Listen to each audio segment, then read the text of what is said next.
Hindi kayang manahimik ng katotohanan o mapigilan man, ito'y aalingaw-ngaw pa rin tulad ng malakas na sigaw sa ilang ni Juan Bautista.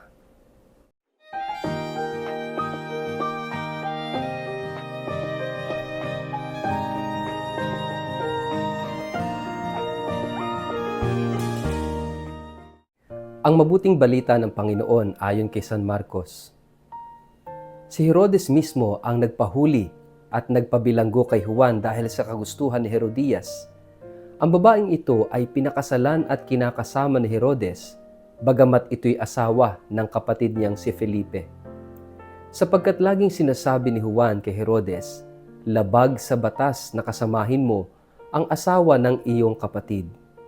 At dahil dito, si Herodias ay nagkimkim ng galit kay Juan at ibig niya itong ipapatay. Ngunit hindi niya ito magawa sapagkat alam niyang natatakot si Herodes kay Juan. Itinuturing ng hari na si Juan ay taong matuwid at banal at sinisikap niyang huwag itong mapahamak. Gustong-gusto niyang makinig kay Juan kahit labis siyang nababagabag sa mga sinasabi nito. Subalit nagkaroon din ng pagkakataon sa Herodias na ipapatay si Juan nang sumapit ang kaarawan ni Herodes. Si Herodes ay nagpahanda ng malaking salo-salo at inanyayahan niya ang kanyang mga opisyal, mga pinuno ng hukbo at ang mga pangunahing mamamayan ng Galilea. Nang pumasok ang anak na babae ni Herodias at nagsayaw, labis na nasiyahan si Herodes at ang mga panauhin kaya't sinabi ng hari sa dalaga, hingin mo ang anumang nais at ibibigay ko sa iyo. Naipangako rin niya sa dalaga na ibibigay niya kahit ang kalahati ng kanyang kaharian kung ito ang hihingin. Kaya't lumabas ang dalaga at tinanong ang kanyang ina, ano po ang hihingin ko? Ang ulo ni Juan na tagapagbautismo, sagot ng ina.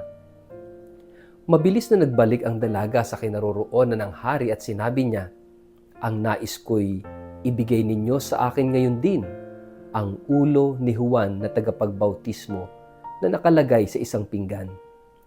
Labis na nalungkot ang hari, subalit dahil sa kanyang sumpang narinig ng mga panauhin, hindi niya matanggihan ang dalaga. Kaagad niyang iniutos sa isang kawal na dalhin sa kanya ang ulo ni Juan. Sumunod nga ang kawal at pinugutan niya ng ulo si Juan sa loob ng bilangguan. Inilagay niya ang ulo sa isang pinggan at ibinigay sa dalaga. Ibinigay naman iyon ng dalaga sa kanyang ina. Nang mabalitaan ito ng mga alagad ni Juan, kinuha nila ang kanyang bangkay at inilibing. Ang mabuting balita ng Panginoon. Word of the day, hear what God has to say.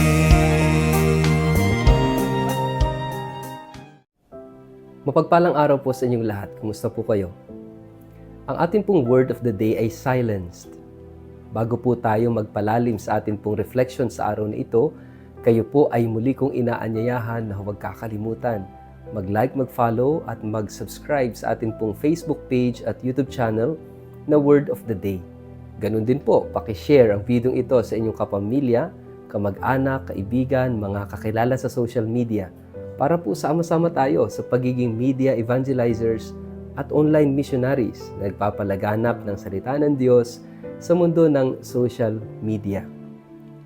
Kung kayo naman po ay nakikinig ng Word of the Day sa pamamagitan po ng Radyo Maria, mapagpalang pakikinig po sa inyong lahat. At gusto ko lang i-shout out, i-flex lahat ng mga estudyante ng mga Dominican schools na nakikinig at nanonood ng Word of the Day. Ganun din po yung mga seminarians pa rin dyan sa Mary Help of Christians sa Dagupan. Maraming salamat po sa inyong pagtangkilik. Mga kapatid, ngayong araw na ito ay ipinagdiriwang natin ang martyrdom ni San Juan Bautista.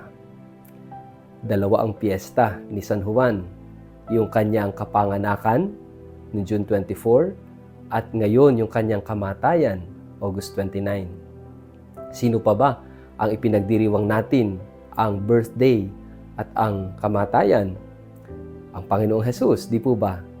December 25, ang kanyang kapanganakan at yung kanyang pagkamatay tuwing Biyernes Santo. ang ating mahal na ina. Pinagdiriwang natin yung kanyang birthday ng September 8 at ipinagdiriwang natin yung kanyang, actually, hindi lang yung Assumption, kundi pati yung kanyang dormition tuwing August 15. Nung siya ay mamatay, body and soul, siya ay iniakyat sa langit. Ang term lang na ginamit ay dormition, na para bang natulog ang ating mahal na ina. But that is equivalent to her death. Mga kapatid, bakit pati si San Juan Bautista ay ipinagdiriwang natin ang kanyang kapanganakan at kamatayan? Ibig sabihin nito, mga kapatid, napakahalaga ng role na ginampanan ni San Juan sa ating kaligtasan. Siya yung nagsilbing precursor o tagapaghanda ng daraanan ng ating Panginoon. Yung tagapaghanda ng daraanan ng kaligtasan ng sanlibutan. Kung si Maria ay ginamit ng Diyos na instrumento para ipagdalang tao, bigyan ng laman, maging ina ng anak ng Diyos. Si Juan Bautista ang naghanda ng kanyang daraanan. Siya yung unang sumigaw sa ilang, ihanda ang daraanan ng Panginoon, tuwirin ang mga landas, patagin ang mga lambak. Napakahalaga ng role. Siya yung boses sa ilang. Siya yung boses ng katotohanan. Siya yung sumigaw para ihanda ang ating mga puso sa pagdating ng Mesiyas. Pero ngayong araw na ito, narinig natin ang kwento kung paanong pinugutan ng ulo si Juan. He was decapitated. Ano yung gustong sabihin sa atin? Malakas na mensahe ngayon. Malakas ang mensahe ni Juan. Yung katotohanan. Ano yung kanyang mensahe? Ano yung kanyang sinisigaw? Magsisi. Magbagong buhay. Tuwirin ang landas. Ibig sabihin, ayusin yung buhay natin. Dahil dumarating ang ating tagapagligtas. It's a call for conversion. Pero yung mensahe niya, yung daladala niya, yung katotohanang daladala niya is not always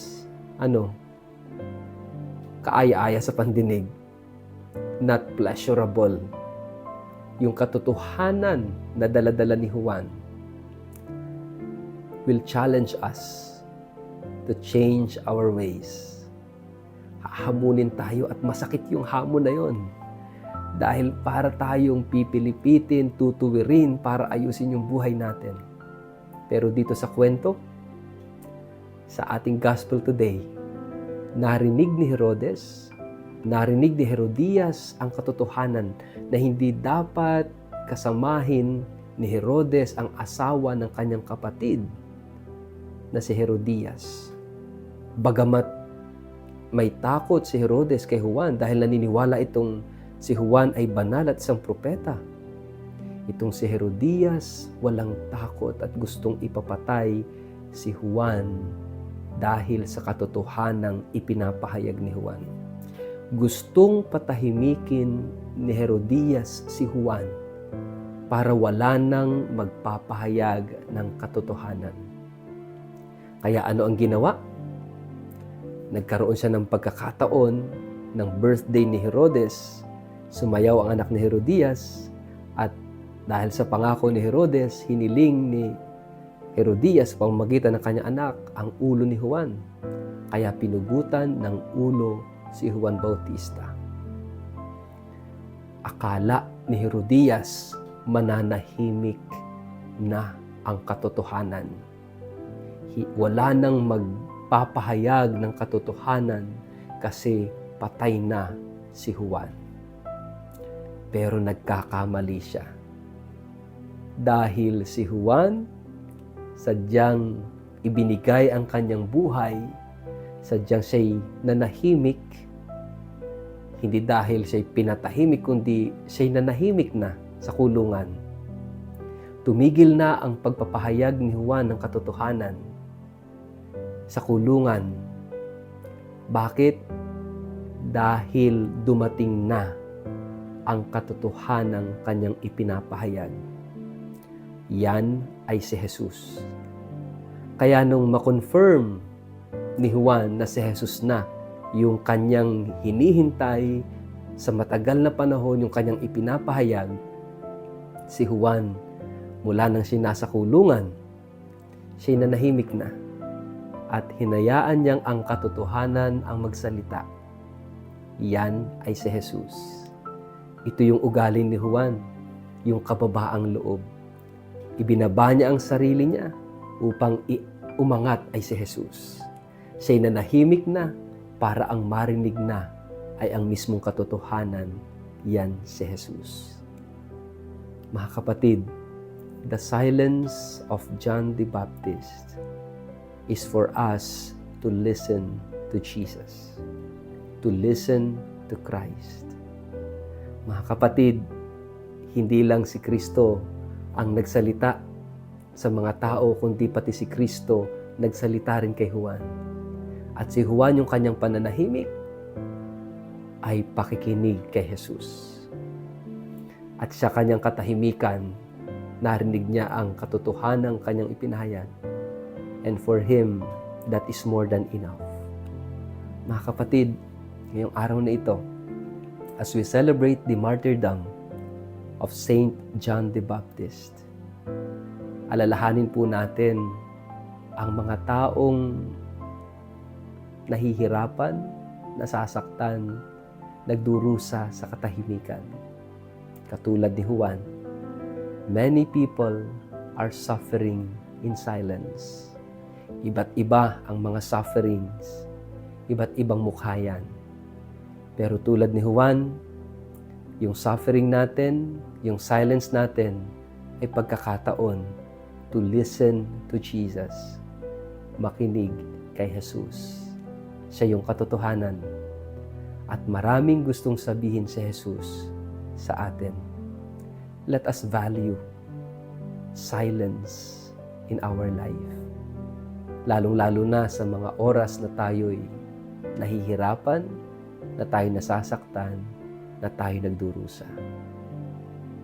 Sa ngalan ng Ama at ng Anak at ng Espiritu Santo. Amen. Ama naming Diyos, madalas kaming nananahimik sa aming mga pagdurusa at hirap sa buhay. Subalit ang pananahimik namin ay pakikinig sa iyong mensahe, sa katotohanan gusto mong ipahayag sa amin. Buksan mo ang aming puso't isipan sa iyong katotohanan. Amen. Pagpalain po kayo at ingatan ng makapangyarihang Diyos, Ama at Anak at Espiritu Santo. Amen.